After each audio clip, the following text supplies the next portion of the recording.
নীতি আর দুর্নীতির মাঝখানে একটা লাইন থাকে, সেটাকেই কূটনীতি বলে বোধহয়। এতদিন ধরে যে দাপটটা দেখছিলাম, একাধিক সিদ্ধান্ত নিচ্ছিলেন ইউনূস, কিন্তু কোথাও যে বিএনপির দিক থেকে চাপটা আসবে সেটা তো আগে থেকেই বুঝতে পেরেছিলেন।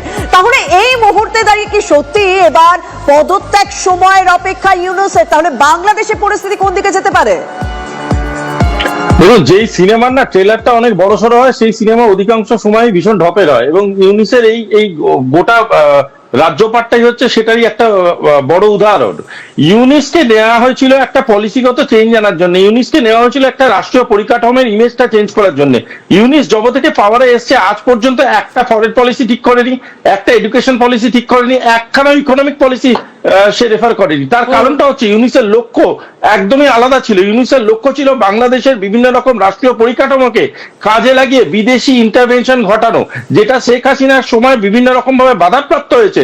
সেই জায়গাগুলোকে বিভিন্নভাবে মেরামতি করে, যাতে করে বহু রকমের বাণিজ্য আসে, এবং সেই বাণিজ্যটা বাংলাদেশের স্বার্থে না, বাংলাদেশের মানুষের স্বার্থে না, ইউনূস এবং ইউনূসের তৈরি এনজিও গুলোর স্বার্থে কাজে লাগে। শুভাশিস, এই যে বর্তমান উদ্ভূত পরিস্থিতি এরকম যে হবে, সেটা তো মোহাম্মদ ইউনূস কোথাও পুরোটা না হলেও 50% তো আঁচ নিয়েই তিনি এসেছিলেন এই পদে।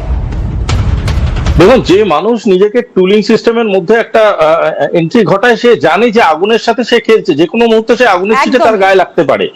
এবং যদি সেই মানুষটার মধ্যে সত্যি কোনো গুড ইন্টেনশন থাকতো, যেটা একটি রাষ্ট্রের সব থেকে বড় অধিকার হতে পারে, সেই গুড ইন্টেনশন থাকলে মোহাম্মদ ইউনূস এই স্টেপস গুলো নিতেন না।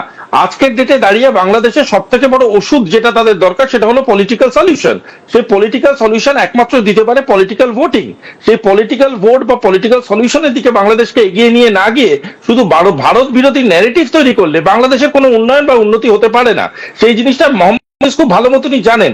মোহাম্মদ ইউনূস শুধু চেয়েছিলেন দেশের মধ্যে যে কন্ডিশন অফ ইনস্টেবিলিটি চলছে, ওই কন্ডিশনটাকে আরো প্রিভেল করানো। যত বাংলাদেশ আনস্টেবল হয়ে পড়বে, তত বিদেশি শক্তিরা বাংলাদেশের ভিতরে ঢুকতে পারবে, তত পলিটিক্যাল সলিউশন দূরে যাবে বাংলাদেশের থেকে, এবং তত বাংলাদেশ কন্ট্রোলে থাকবে সেই পাওয়ারগুলোর হাতে, যেই পাওয়ারগুলো মোহাম্মদ ইউনূসের মতো টুলদের বসিয়ে রেখেছে বাংলাদেশের সরকার চালাবার জন্য। এই দিনটা বাংলাদেশে দেখতে হচ্ছে যে ইউনূসকে সরানোর জন্য বিএনপি কে সমর্থন জানাচ্ছে আওয়ামী লীগ। তারা ফোর ফ্রন্টে আসুক, তারপর না হয় আমরা গুটি গুটি পায় বাংলাদেশে ঢুকবো।